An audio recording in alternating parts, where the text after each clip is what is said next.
World War I, which was back then known as the Great War, was a world-changing event, although we don't know much about it today. History has passed us by.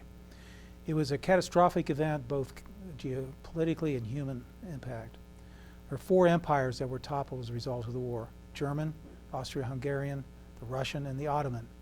The division of the Ottoman Empire has still greatly affected the politics of today in the Middle East, particularly with Iran and the Jews in Palestine, as well as the Kurds in Iraq. All these events happened as a result of the way that the Ottoman Empire was divided. There was also 2 other empires that were greatly weakened. That was both France and England, and that was also the cause of the rise of the Soviet Empire. So you can see geopolitically it had a great impact. On the human level, it was a catastrophic event as well. There were nearly 17 million death casualties regarding that war, both in the civilian and in the military. And then following hard on that in 1918, 1919, which we'll talk about a little bit later, something that should be familiar to us today, was the pandemic. At that time it was the flu pandemic. It is believed that there were somewhere between 20 million and 100 million people worldwide died of that flu epidemic. The treaty ending the war was, many people would believe, that sowed the seeds for World War II, because it made the conditions so terrible for the Germans that they had nothing left other than to the rise of Hitler and then World War II. Some would even argue that it was one war separated by a 20-year armistice. Also important at this time was that the U.S. Emerged as a dominant political and military power. As oftentimes with war, you look back and you see some of the participants in it, and there was kind of a testing ground for the heroes of the next war. So looking at World War I leaders from the United States, who later became great in World War II, George Patton, during World War I, during the Battle of the Meuse-Argonne, was the first American to lead tanks in the battle. George Marshall, who later became the Chief of Staff, Secretary of Defense, Secretary of State, later on, demonstrated his genius for organizational talent. Douglas MacArthur, again, who would be very famous during World War II and later in the Korean War, was the most decorated American officer during World War I. And William Donovan, who was a Medal of Honor recipient, was the first man to lead the OSS, Office of Strategic Services, which became the forerunner of the CIA. There are other people that I think we can identify with. For instance, Ernest Hemingway and Walt Disney both drove ambulances during the war.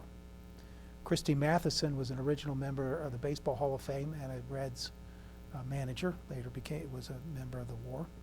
Walter Brennan, one of my favorite actors, was a 3-time winner of the Academy Award, but most people remember him as on The Real McCoys, that TV show in the 50s and early 60s. He was injured during the war by a gas attack and lost half of his teeth. And Harry Truman, who later became President of the United States, was a captain in the artillery. So it give you some connection to people we know a little later in life, to their early days and what they were involved in World War I. World War I is also known as an era when there was huge advances in technology of war that is applied, which is partially responsible for the huge numbers of death. And submarines were introduced for the first time on a large scale, unrestricted warfare. Airplanes were used for reconnaissance, strafing, and bombing.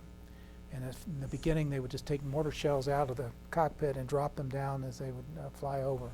Things got a lot more sophisticated. Machine guns were just an inevitable part of every battlefield and were very responsible for many deaths. Rapid, accurate artillery fire, again, greatly increased the death rate, and there were so many men that died of artillery this time was one of the leading causes of death. And probably the most insidious invention that was applied to war was the gas, poisonous gas. French were the first to use gas, was tear gas in 1914.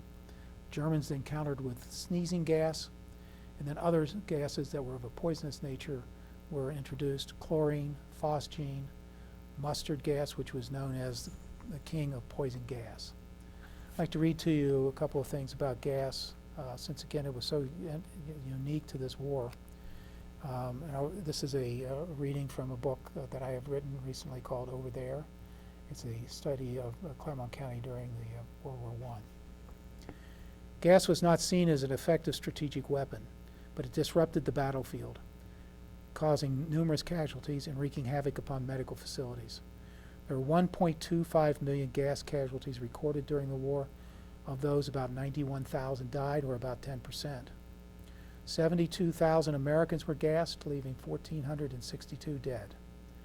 Clermonters were among the gassed. John Greenup told his parents that he had been in the hospital for 2 weeks after being gassed. Another soldier spent several weeks in the hospital after drinking gas-contaminated water. How this happened was there were shells from artillery that would fill up with groundwater, and instead, and probably because there wasn't any supplies, the guys would go out and get the water out of the shell holes, and because the gas settled, it contaminated the gas, and they got very sick. So in order to drink water out of the gas hole or the shell holes, they had to make sure the little things were swimming in it to make that it was alive. So you had to drink with all the mosquitoes and other things. One historian tells a story of one unit of Marines in the Belleau Wood. They had 800 effectives that showed up for the battle.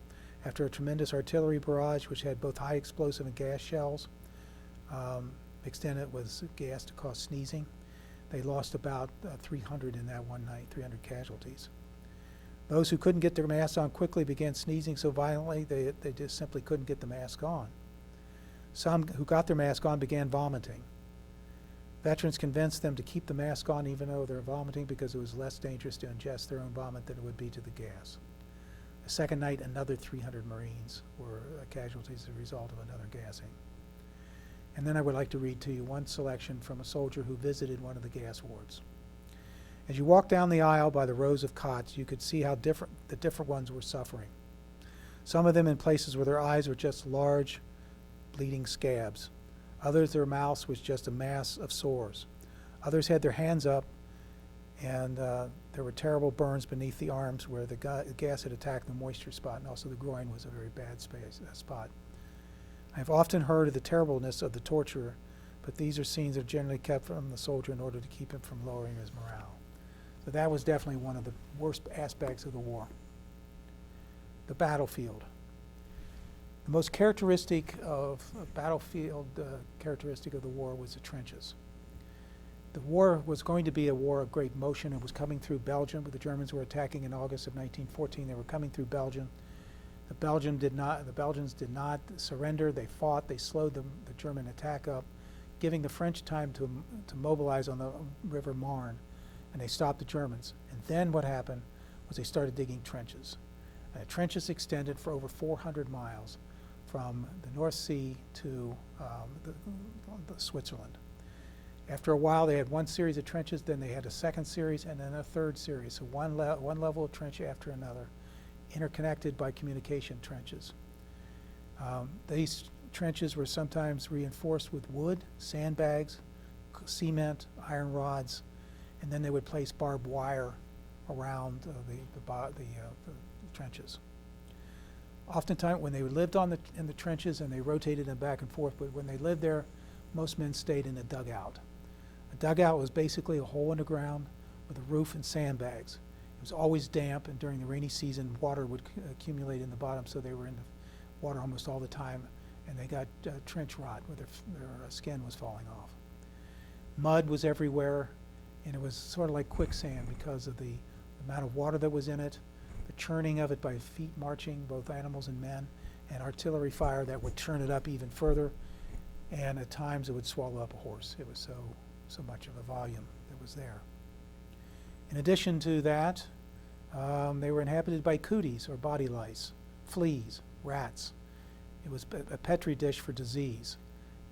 Flu flourished in these conditions, and so it was a very unpleasant place to live. And then you add to that the smell of rotting bodies and piles of excrement. It was just pure hell on earth where these guys were living. So how would they fight the battles? Basically, they would start with large barrages that could last an hour or two of metal just falling on top of the trenches, hoping that they would collapse the trenches or kill as many men as possible. Then they would be in between the trenches is known as no man's land. And it could be as much as 100 yards, it could be more than that, but this is the land that they would fight over as they were moving on to hopefully to take a trench. After the 2 hour or so barrage, there would be absolute quiet. It would stop. The other side knew that the Americans were coming, that the French were coming, or the Germans were coming, and a whistle would blow. When the whistle blew, it meant everybody go over the top. So they climb out of the trenches, advanced into no man's land, and oftentimes this was pockmarked with holes. There were dead bodies laying everywhere. Again, it was just a hellish scene. And then the counter barrage would start. The receiving enemy would start firing shells over to try to stop the advances. When they got to a certain part, then the machine guns would open up. And again, it was just plain hell. And the sound was terrible with all the men moaning, but the Germans would make it even worse to unnerve the enemy. And some of the mortar shells, they called them screaming mimes because of the devices they attached, and they have a large screaming sound as they would come down to intimidate the soldiers. To give you an example of one of the battles, the Battle of the Somme, it lasted 141 days. It was fought in northern France. There were 1.3 million casualties in that battle. Of them, 300 to 400,000 British soldiers were killed in action. 300 to 400,000, which is about twice the population of Clermont County. So you take 2 Clermont counties and wipe them out. That's the casualties of just the death casualties of just the British Army. And they lost as many as 20,000 men the first day. That's not just casualties, that's killed in action.